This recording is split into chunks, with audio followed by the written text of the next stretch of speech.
A young father puts his daughter to bed and vanishes overnight. No struggle. No forced entry. His car, phone, and wallet still inside the house. Police say he walked away. His wife knows he wouldn't leave his child behind. 15 years later, one overlooked detail changes everything. Before we begin, take a moment to subscribe to the channel and turn on notifications. Stories like this take years to uncover, and every case we share depends on voices willing to keep unanswered questions alive. Now, ask yourself this. What would you do if the person you loved most vanished overnight? No note. No struggle. No explanation.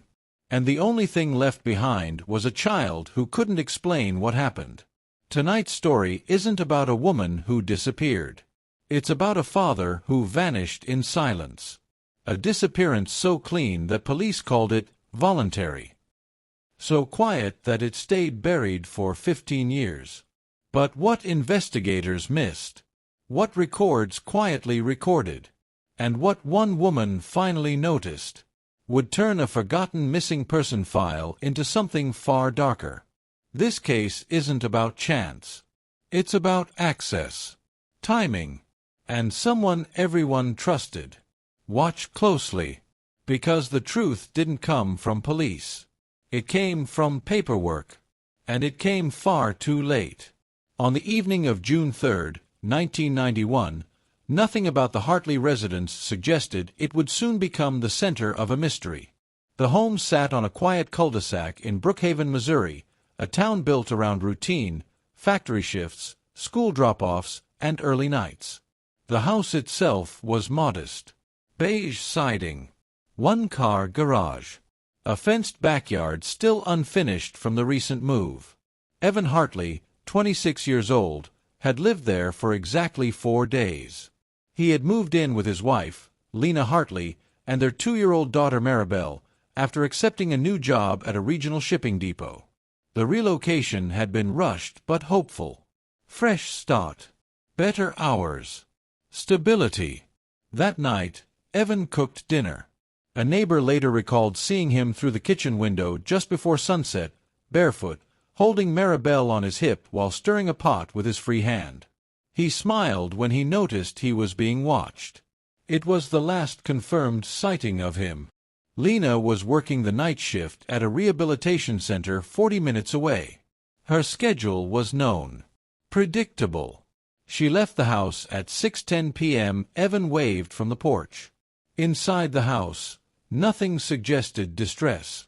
At 7:45 a.m. the next morning, Maribel was heard crying. Not the short, fussy crying toddlers make when they want attention, but the hoarse, continuous crying of a child who had been alone for hours. A neighbor knocked. No answer. Another tried the front door. Locked. They circled the house and found the side door unlocked, slightly ajar. Inside, they found Maribel on the living room floor, dehydrated, hungry, but unharmed. Evan Hartley was gone. Police arrived within minutes. The house told a confusing story. There were no overturned chairs, no broken glass, no blood, no forced entry. Evan's wallet sat on the counter. His phone was plugged into the wall. His shoes were by the door. His car was still in the driveway.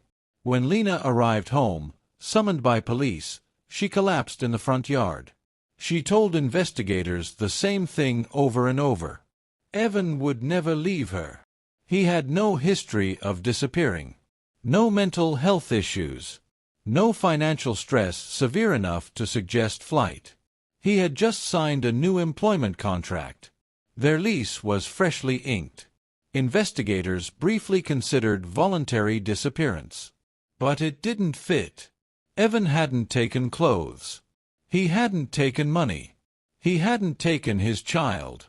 The only thing missing was the gray sleep shirt he'd worn to bed. The case stalled quickly. Weeks passed. Then months.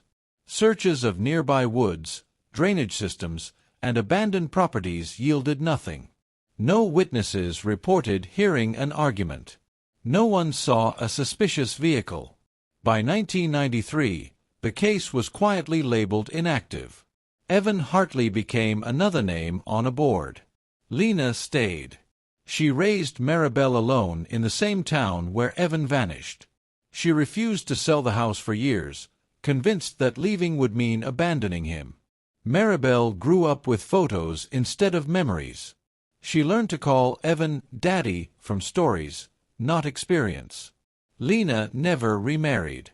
She worked. She parented. She waited. In 2006, everything changed, not because of a tip, but because of a sale.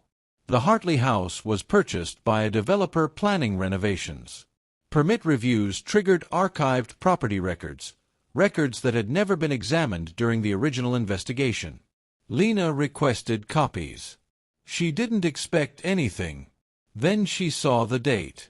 June 1, 1991. 2 days before Evan vanished. A contractor had serviced the side door locks and window latches. The name stopped her cold. Camille Rowe. Camille Rowe wasn't a stranger. She had been at the house during the move-in. Friendly. Professional. Mid-30s. Short hair. Calm voice. She had joked with Evan about how easy it was to forget where spare keys ended up. At the time, nothing felt off. But records revealed something else. In 1998, Camille Rowe had been convicted in Illinois for home invasion and attempted kidnapping. The victim, a single father. The method, quiet entry. No forced locks. Threats involving the child. Lena felt sick. The pattern was unmistakable. Lena brought everything to Coldcase detectives. This time, they listened. Old fingerprints from the side door, once unmatchable, were rerun through modern databases. They matched Camille Rowe. Police approached Rowe's residence. She tried to leave through the back. A search warrant followed. Inside her home, officers found a sealed storage box. Inside it was a gray sleep shirt. DNA confirmed it belonged to Evan Hartley. Weeks later, heavy rains exposed skeletal remains near an abandoned quarry 30 miles away. Dental records confirmed it. Evan Hartley. Cause of death, suffocation. Camille Rowe confessed partially. She admitted to entering the home. She admitted to threatening Evan using Maribel. She claimed the death was accidental. The court didn't agree. In 2008, Camille Rowe was sentenced to life imprisonment. Maribel was 16. She attended the sentencing. She wore her father's shirt. Evan Hartley didn't disappear. He was taken by someone with keys, timing, and trust. This case reminds us that monsters don't always kick down doors. Sometimes they're invited in with a smile and a toolkit. If Lena hadn't asked for paperwork, if she hadn't questioned a date, if she hadn't refused to forget, this story would still be unsolved. If stories like this matter to you, subscribe to the channel. Share this video. And tell us in the comments where you're watching from. Because every cold case stays cold until someone decides it doesn't deserve to be forgotten. And sometimes, the truth is hiding in plain sight.